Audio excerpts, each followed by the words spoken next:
আমরা সাধারণত মাছ বা মাংসের কোপ্তা কারি খেয়ে থাকি, কিন্তু আমি আজকে বানিয়েছিলাম বাঁধাকপির কোপ্তা কারি। এই বাঁধাকপির কোপ্তা কারি কিন্তু রুটি বা পরোটার সাথে দুর্দান্ত লাগে খেতে। তো এই বাঁধাকপির কোপ্তা কারি রেসিপিটি শেষ অবধি দেখার অনুরোধ। বাঁধাকপির কোপ্তা কারি বানানোর জন্য আমি প্রথমে এখানে একটা বাঁধাকপি ঝুড়ি ঝুড়ি করে কেটে নিয়েছি, এই যে।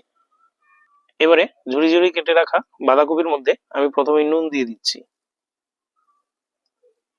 এবারে হলুদ দিয়ে দিচ্ছি, ধনিয়া গুঁড়ো দিচ্ছি, জিরা গুঁড়া, সামান্য লঙ্কার গুঁড়ো, পেঁয়াজ কুচি, আদা কুচি, লঙ্কা কুচি, কুচনো ধনিয়া পাতা দিয়ে দিচ্ছি। এবারে সবকিছু একসাথে মেখে নেব। এখানে বাঁধাকপিতে যেহেতু লবণ দিয়েছি, বাঁধাকপির থেকে কিন্তু অনেকটা জল বেরোবে। এটাকে আমরা এভাবে মেখে 10-15 মিনিট রেস্টে রেখে দেব। এখানে আমি সবকিছু খুব ভালোভাবে মিক্সড করে নিয়েছি।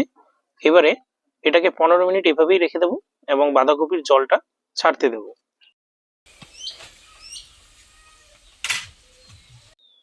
এখানে 15 মিনিট হয়ে গেছে। এবারে দেখে নিচ্ছি কতটা জল বেরিয়েছে। এই যে এখানে কিন্তু অনেকটা জল বেরিয়েছে। জলটা এভাবেই থাকুক। আমি এখন এর মধ্যে বেসন দিয়ে দেবো। এবারে জোয়ান দিয়ে দিচ্ছি। এবারে আবার মেখে নেব।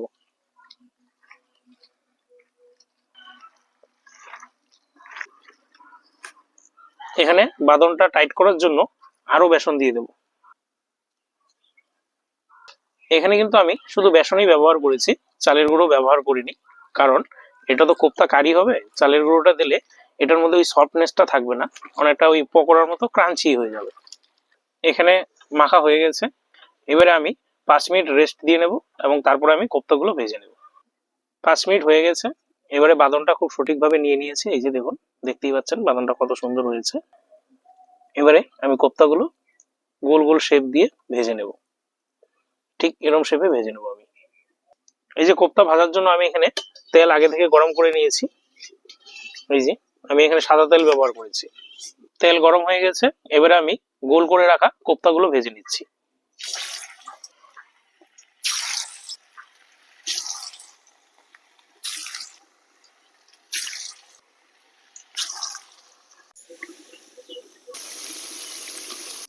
এবারে আমি কোপ্তাগুলো উল্টে পাল্টে ভেজে নেব।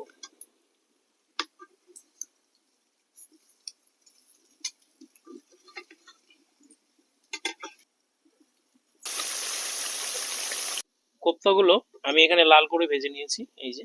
এবারে নামিয়ে নেব।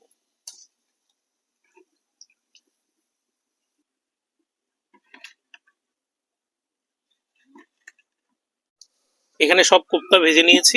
এবারে কোপ্তার জন্য কারি রেডি করে নেব। প্রথমে আমি তেজপাতা ফোড়ন দিয়ে দিচ্ছি। এবারে আমি এখানে এলাচ এবং দারচিনি ফোড়ন দিচ্ছি। গোটা জিরা ফোড়নে দিচ্ছি।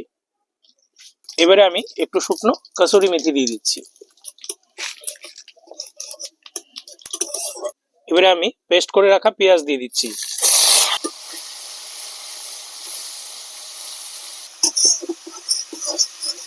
পেঁয়াজটা আমি এখানে হালকা ব্রাউন করে ভেজে নিয়েছি। এবারে আদা রসুন পেস্ট দিয়ে দেব। আদা রসুন,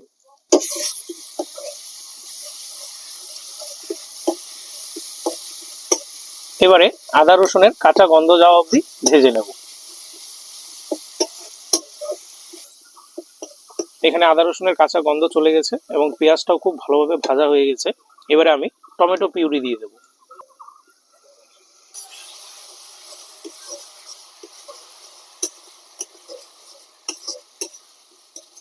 এখন আমি এক এক করে মশলা দিয়ে দেব।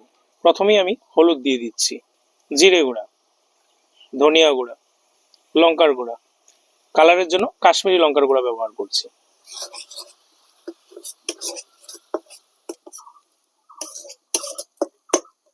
সামান্য জল দিয়ে মশলাটা খুব ভালোভাবে কষিয়ে নেব। এই যে মশলাটা আমি এখানে কষিয়ে নিচ্ছি। যে কোনো কারির মশলা যত বেশি কষানো যায় তত বেশি টেস্টি হয়। তাই মশলাটা এখানে খুব ভালোভাবে কষিয়ে নিচ্ছি। এখানে মশলা কষানো হয়ে গেছে। এবারে আমি জল দিয়ে দেব।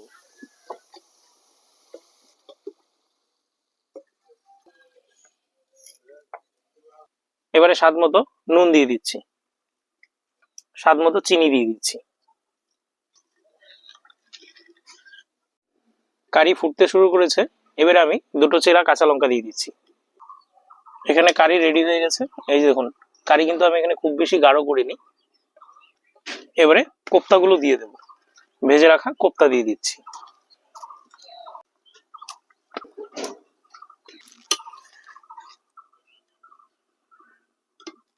এবারে উপর থেকে কুচনো ধনেপাতা দিয়ে দেবো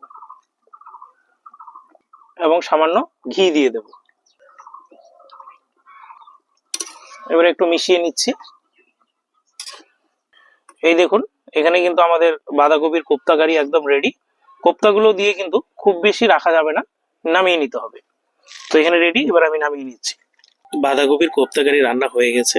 এবারে আমি গরম গরম সার্ভ করে নিচ্ছি। আর কালারটা দেখুন কত সুন্দর এসছে, দেখতে কিন্তু বেশ লোভনীয় লাগছে, আর খেতেও কিন্তু ততটাই সুস্বাদু হয়েছিল। আপনারা বাড়িতে যে কোনো আমিষ বা নিরামিষ দিনে যদি এই বাঁধাকপির কোপ্তা কারি রান্না করে থাকেন, তাহলে আমি গ্যারান্টি দিয়ে বলতে পারি আপনার রান্না কিন্তু প্রশংসা কুড়িয়ে নেবে। তো গরম গরম এই কোপ্তা আপনারা গরম ভাতের সাথে কিংবা রুটি বা পরোটার সাথে খেতে পারেন, খুবই ভালো লাগবে। আমি এখানে ভাতের সাথে সার্ভ করছি। এই যে দেখুন, কোপ্তাটা কত সফট হয়েছে। এই যে দেখুন, এই যে দেখুন ভেতরটা কত সুন্দরভাবে হয়ে গেছে। এটা রুটি, পরোটা কিংবা গরম ভাতের সাথে খুবই দুর্দান্ত লাগবে খেতে।